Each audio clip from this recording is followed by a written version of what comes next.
ऐसा क्या है क्रेटा में कि पिछले साल Hyundai ने इस गाड़ी के 2 लाख यूनिट्स को सेल आउट कर दिया।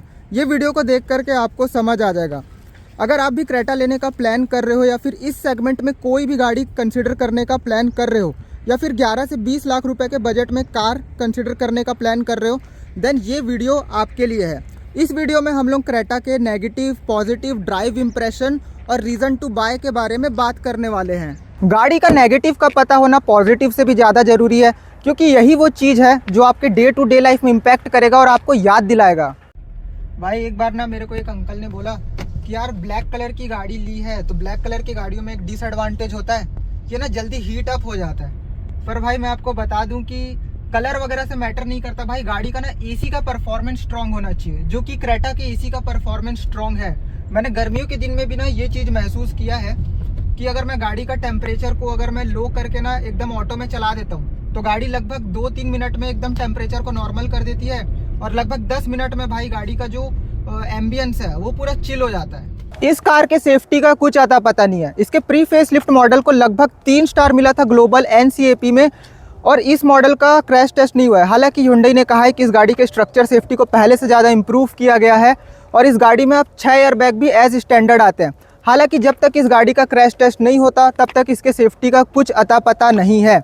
और जो प्री फेस लिफ्ट मॉडल था उसमें Hyundai ने कहा था कि हमने इस गाड़ी के स्ट्रक्चर सेफ्टी इतना मजबूत रखा है कि आप गाड़ी के छत में 2 अफ्रीकन एलिफेंट भी रख सकते हो। हालांकि वो सिर्फ एक मार्केटिंग स्ट्रेटेजी था और रियलिटी में उस गाड़ी ने सिर्फ 3 स्टार स्कोर किया था ग्लोबल NCAP में। इस कार के सस्पेंशन कुछ अजीब तरीके से वर्क करते हैं। अगर आप अकेले ड्राइव कर रहे हो तो ये सस्पेंशन आपको थोड़ा सा स्टिफ फील होगा और आपका कॉन्फिडेंस अच्छा रहेगा, मगर जैसे ही आप 5 पैसेंजर और लगेज के साथ गाड़ी ड्राइव करने का सोचोगे तो जो पीछे के जो सस्पेंशन है वो काफ़ी ज़्यादा नीचे कंप्रेस हो जाएगा और हाई स्पीड में काफ़ी ज़्यादा बाउंसी इफेक्ट देगा। गाड़ी थोड़ी इस तरीके से चलेगी जिसकी वजह से गाड़ी में आपको उतना कॉन्फिडेंस फील नहीं होगा हाई स्पीड में, अगर गाड़ी में पैसेंजर और लगेज ज़्यादा हैं। क्रेटा ओनर्स आखिर हाई बीम पे गाड़ी क्यों ड्राइव करते हैं? उसका रीज़न ये है कि इस हेडलैम्प्स का थ्रो काफ़ी ज़्यादा बेकार है। इस वजह से अगर आप लो बीम पे गाड़ी ड्राइव करो तो आपको कुछ ज़्यादा चीज़ नज़र ही नहीं आने वाला रोड पे।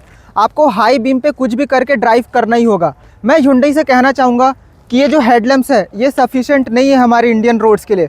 अगर हेडलैम्प्स ज़्यादा पावरफुल होगा तो सामने वाले के लिए प्रॉब्लम है, और अगर हेडलैम्प्स का जो थ्रो है वो कमज़ोर होगा तो जो गाड़ी ड्राइव कर रहा है उसके लिए प्रॉब्लम है। सॉफ्ट टच मटेरियल्स का अता पता ही नहीं है भाई, क्योंकि आर्म रेस्ट हो गया या फिर साइड पैनल्स हो गए, डैशबोर्ड हो गए, हर जगह हार्ड प्लास्टिक है। कहीं पर भी सॉफ्ट टच का इस्तेमाल नहीं किया गया है। अगर आप कंपटीशन से कंपैरिजन करोगे तो कंपटीशन की सभी गाड़ियों में आपको सॉफ्ट टच मटेरियल्स मिल जाता है और इस प्राइस रेंज की गाड़ी में सॉफ्ट टच तो आना चाहिए, क्योंकि टॉप मॉडल भी कंसिडर करोगे तो सिर्फ आर्म रेस्ट में आएगा और बाकी जगह सब हार्ड प्लास्टिक। जहां आप कॉस्ट कटिंग उम्मीद नहीं करोगे वहां पर भी कॉस्ट कटिंग किया गया है। कोई भी पावर विंडोज़ के स्विचेस में इल्यूमिनेशन नहीं है, one touch up and down function नहीं आता है, एंड ऊपर में यहाँ पर अगर हम लोग सन वाइजर को देखें, ना ही यहाँ पे मिरर है, लाइटिंग है, फ्लैप है। को पैसेंजर साइड में आपके पास में मिरर है मगर लाइटिंग भी नहीं है, फ्लैप भी नहीं है। ग्रैब हैंडल्स में यहाँ पर सॉफ्ट क्लोजिंग फंक्शन नहीं आता है।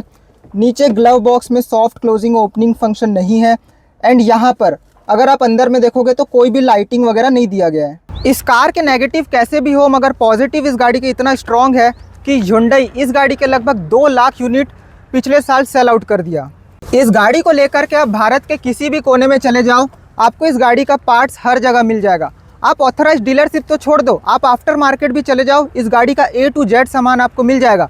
कोई भी कार डेकोरेशन या फिर एसेसरीज़ के दुकान में चले जाओ, वहाँ पे क्रेटा का एसेसरी ना मिले, ऐसा हो ही नहीं सकता। इस गाड़ी की सबसे बड़ी खासियत यही है कि एक रिलायबल प्रोडक्ट है, इसमें कोई दिक्कत वगैरह नहीं आता, और बाई चांस अगर इस गाड़ी में कुछ प्रॉब्लम आ भी जाए तो कोई भी लोकल मैकेनिक इस गाड़ी को आराम से ठीक कर देगा।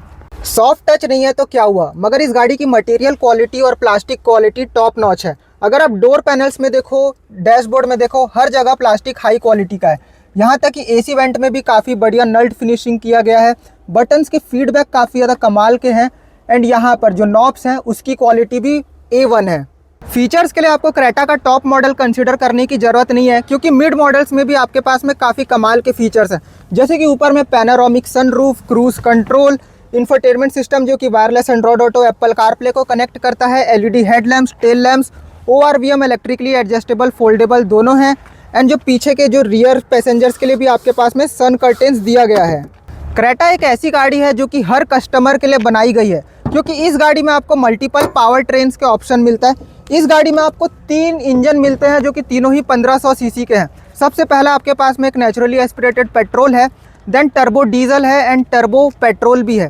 अगर आप मेरी तरह हो जिसको माइलेज भी चाहिए और परफॉर्मेंस भी चाहिए, देन ये डीजल इंजन ऑप्शन उसके लिए बढ़िया है। अगर आप उन लोगों में से हो जो कि चाहते हैं कि गाड़ी में एक्सेलरेटर दे तो गाड़ी सीधा रॉकेट बन जाना चाहिए, उसके लिए टर्बो पेट्रोल भी है। और अगर आप चाहते हो कि एक इलेक्ट्रिक गाड़ी कंसिडर करना, देन क्रेटा उसमें भी अवेलेबल है। भाई आपको ना सबसे स्मूथ और रिफाइंड डीजल इंजन सेगमेंट में आपको क्रेटा में ही मिलेगा। एक बार क्या हुआ, जब मैं पहली बार अपने दोस्त लोगों को इस गाड़ी में बैठाया, तब मैंने उन लोगों को बताया नहीं भाई कि एक डीजल गाड़ी है, और उन लोगों का रिएक्शन एकदम प्राइसलेस था जब मैंने बताया भाई ये डीजल गाड़ी है, क्योंकि डीजल जैसे इस गाड़ी में कुछ ऐसा आवाज ही नहीं आता। भगाने में भाई पूरा डीजल जैसा भगता है। मगर जब हम लोग बात करें भाई इस गाड़ी का NVH लेवल का, इंजन की स्मूथनेस का, भाई बिल्कुल पेट्रोल जैसा है। कोई बता ही नहीं पाएगा गाड़ी डीजल है या पेट्रोल है, इतना स्मूथ और रिफाइंड है Hyundai का डीजल। अगर आपके घर में भाई आपकी सिस्टर या फिर आपकी वाइफ गाड़ी ड्राइव करती है तो उनको क्रेटा काफ़ी इजी टू ड्राइव लगेगी, क्योंकि इस गाड़ी का जो विजिबिलिटी है ना वो काफ़ी ज़्यादा फर्स्ट क्लास है। मिरर्स के साइजेस आपको काफ़ी बड़े मिलेंगे, जो डैशबोर्ड है वो उतने बड़े साइज़ का फील नहीं होगा, एंड जो गाड़ी के जो बोनट के एजेस हैं वो टोटली प्रॉपर विजिबल है, जिसकी वजह से कहीं पर भी ब्लाइंड स्पॉट क्रिएट नहीं होता है। और जजमेंट वगैरह सिटी के लिए भी एकदम ही बढ़िया है। आप गली में भी अगर गाड़ी डाल दोगे ना तो आपको इजीली जजमेंट हो जाएगा कि गाड़ी निकलेगा या नहीं निकलेगा। भाई जब मेरे दोस्तों को पता चला था कि ये गाड़ी डीजल है, तब उस समय ना काफ़ी लोगों ने मेरे को वीडियोस वगैरह या फिर रील वगैरह शेयर करना स्टार्ट कर दिया था कि यार आज के डेट में ना डीजल गाड़ियों में काफ़ी ज़्यादा DPF इशूज़ वगैरह आता है। हालांकि मैं आपको रियलिटी में बताऊँ, आज तक मैंने कभी भी लो रनिंग के बावजूद भी DPF का इशू फेस नहीं किया। मेरी गाड़ी को भाई लगभग 1 साल अभी होने को है, मतलब हो जाएगी इस महीने, और आप अभी देख लो कि गाड़ी कितना चला है। मैं बता दूं लगभग 4800 किलोमीटर चला है, और फिर भी DPF का इशू नहीं आया, क्योंकि मेरा जो रनिंग है ना मैक्सिमम देखो गांव के सड़कों में ही होता है। गांव आना जाना करता हूं, इसी वजह से भाई गाड़ी का रनिंग होता है। और अगर मैं गांव आना जाना भी बंद कर दूं ना, मैं बता रहा हूँ साल में 1000 किलोमीटर भी गाड़ी का रनिंग नहीं होगा, इतना ज़्यादा कम रनिंग है। और इस वजह से भाई फिर भी आप सोचोगे कि रनिंग कम होने के बाद भी आखिर डीजल गाड़ी को क्यों कंसिडर किया, इस चीज़ के बारे में मैं वीडियो में आगे आपको बता दूंगा। तो सबसे पहले भाई गाड़ी के ड्राइव इंप्रेशन वगैरह से स्टार्ट करते हैं। अगर आप गाड़ी का क्लच के बारे में बताऊं तो भाई क्लच काफ़ी ज़्यादा लाइट है कार का, ना बहुत ही ज़्यादा हार्ड है ना बहुत ज़्यादा लाइट है। हालांकि जो डीजल गाड़ियों का जो क्लच का नेचर होता है ना वो कुछ इस तरीके का होता है कि भाई थोड़ा सा आपको हार्ड फील होगा। और Hyundai की अगर मैं बात करूं तो over the period of time ये भी क्लच भाई काफ़ी ज़्यादा थोड़ा सा हार्ड हो जाता है। और जो गियर शिफ्टिंग है वो बहुत ज़्यादा स्मूथ है भाई गाड़ी का।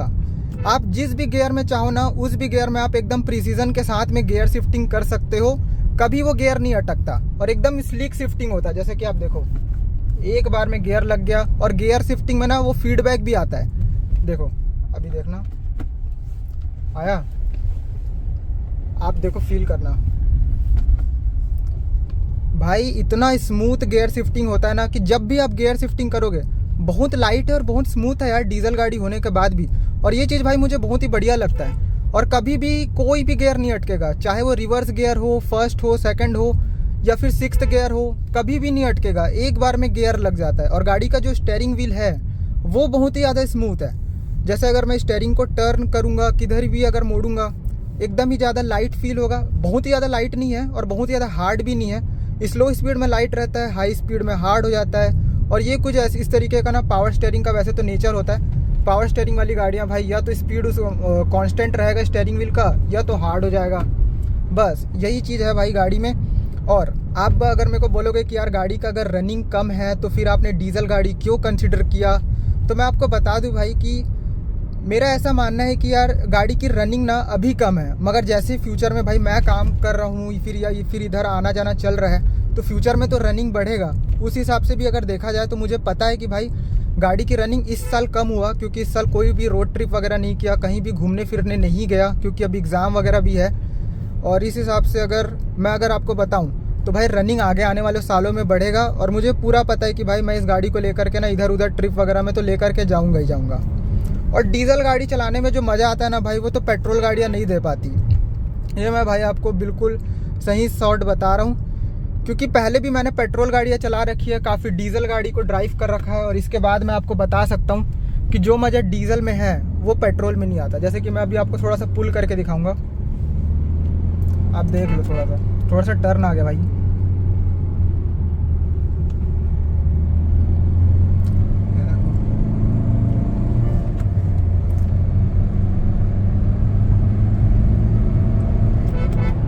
हंड्रेड का स्पीड टच होने को है।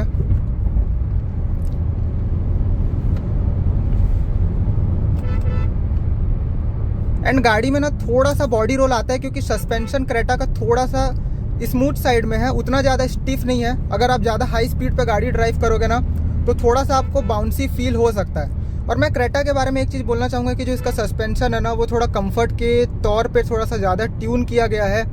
अगर आप 1-2 पर्सन हो तब भाई गाड़ी ना सबसे बेस्ट हैंडलिंग दिखाता है। गाड़ी उतना ज़्यादा ना आपको वो जो सस्पेंशन में बाउंसीनेस नहीं आता। मगर जैसे ही गाड़ी में अगर आप 5 पैसेंजर्स को बैठा दोगे और गाड़ी को अगर आप थोड़ा सा पुल वुल करोगे, भगाओगे, हाई स्पीड में ड्राइव करोगे, देन थोड़ा सा बाउंसी इफेक्ट आता है। गाड़ी थोड़ा सा ना कुछ अलग सा मूवमेंट शो करती है। मतलब कि आप कैसे बताऊं, ये देखो कुछ इस तरीके का मूवमेंट आता है हाई स्पीड में, या फिर कुछ ऊपर नीचे सा मूवमेंट आता है। तो वो थोड़ा सा कॉन्फिडेंस को थोड़ा सा बिगाड़ता है जब गाड़ी में पैसेंजर्स ज़्यादा हो। और सबसे बेस्ट कंफर्ट आपको तब मिलेगा जब आप गाड़ी में लगभग 2-3 लोग बैठे हो, तो उस समय गाड़ी सबसे बेस्ट कंफर्ट शो करता है। और ड्राइविंग के समय भी तभी मज़ा आता है भाई जब आप 1 या 2 लोग हो। उस समय क्रेटा का जो सस्पेंशन है वो थोड़ा सा ना टाइट फील होगा। और आपको मैं माइलेज वगैरह के बारे में भी दिखा देता हूँ कि आखिर ये डीजल इंजन क्या माइलेज शोकेस कर रहा है। देखो, सिंस रिफ्यूलिंग में 19.5, जब से भाई डीजल डलाया हूँ अभी तब से उतना शोकेस कर रहा है। सिंस लास्ट रीसेट देखो 15.9, यानी कि लगभग 4800 किलोमीटर चलने में टोटल गाड़ी देख लो 16 का माइलेज दे रहा है। और करंट ट्रिप में 15.2 का माइलेज दे रहा है। अपन थोड़ा सा भगा रहे हैं इस समय, तो इस वजह से थोड़ा 15.2 का माइलेज दे रहा है। पर मैं आपको बताऊं तो गाड़ी 14 से नीचे का माइलेज नहीं देता भाई किसी भी कंडीशन पे। अगर आप चला रहे हो और हाईवेज वगैरह में ड्राइव कर रहे हो, देन उस कंडीशन में गाड़ी 16 के नीचे का माइलेज नहीं देता। और डीजल गाड़ी का ना यही एक नेचर होता है कि माइलेज ना ज़्यादा ड्रॉप होता नहीं है इन गाड़ियों का।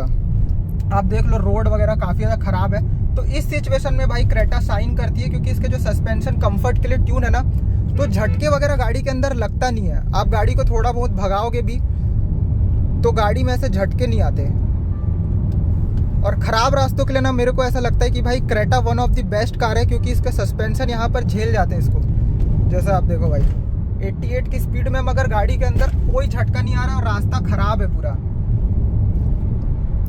यार पर ना मैं एक चीज़ आपसे भी पूछना चाहूँगा कि हम इंडियंस यार इतना गाड़ी खरीदते हैं, इतना ज़्यादा रोड टैक्स पे करते हैं, उस हिसाब से ना हमारे भारत के सड़कों में एक गड्ढा नहीं होना चाहिए। मगर आप देख रहे हो भाई कितना हर जगह गड्ढा है, फिर भी हम लोग टोल टैक्स भी पे करते हैं। टोल टैक्स तो कॉम्प्लीमेंट्री है, जिस हिसाब से भाई हम लोग रोड टैक्स और गाड़ियों में टैक्स पे करते हैं ना, टोल टैक्स की तो ज़रूरत ही नहीं पड़ना चाहिए।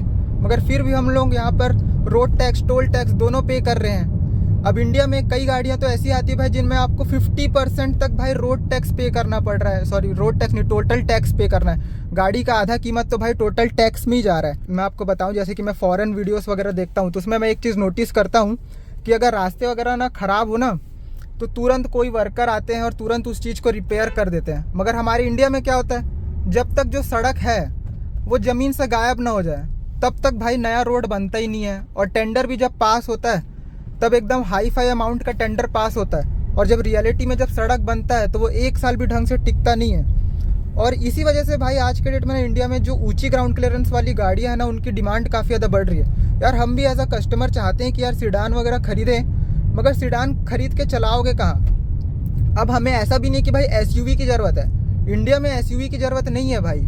और जितने लोग SUV खरीदते हैं ना आज के डेट में इंडिया में, उन लोगों को SUV का कोई ज़रूरत भी नहीं है। जैसे कि मैं क्रेटा की अगर बात करूँ, क्रेटा कोई ऐसा खास कोई SUV वगैरह नहीं है, कोई 4 व्हील ड्राइव गाड़ी वगैरह नहीं है। इंडिया में भाई हमें ऊंची ग्राउंड क्लियरेंस वाली गाड़ियों की ज़रूरत है, कोई 4x4 की ज़रूरत नहीं है। और रही बात सीडान की, यार अगर ना इंडिया में रोड अच्छा हो जाएगा ना तो मैं आपको बता रहा हूँ लोग सीडान को दोबारा से कंसिडर करना स्टार्ट कर देंगे। अब बताता हूँ भाई कि आपको क्रेटा को क्यों कंसिडर करना चाहिए। बेसिकली ना क्रेटा ना एकदम टेंशन फ्री गाड़ी है, और आप जो रिक्वायरमेंट क्रेटा से रखोगे, मतलब गाड़ी से रखोगे, वो सिर्फ सब चीज़ गाड़ी में है। लो मेंटेनेंस है गाड़ी, चलाने में अच्छी है, स्मूथ है, ड्राइव करने में मज़ा आता है, फीचर लोडेड है, कंफर्टेबल है। मैं ये नहीं बोलूँगा कि भाई सेगमेंट का दी बेस्ट है, मगर सभी चीज़ इस गाड़ी में आपको देखने को मिल जाता है। और इसी वजह से हर कोई भाई क्रेटा को इजीली कंसीडर कर लेता है। अब मैं इस गाड़ी के बारे में एक चीज बोलना चाहूंगा कि ये लो मेंटेनेंस है। जब तक आप ये गाड़ी को रखोगे तब तक भाई आपसे ज्यादा खर्चे नहीं करवाएगी, और जिस दिन आप गाड़ी को सेल आउट करोगे उस दिन सबसे ज्यादा रीसेल वैल्यू भी आपको क्रेटा ही दिलाएगी।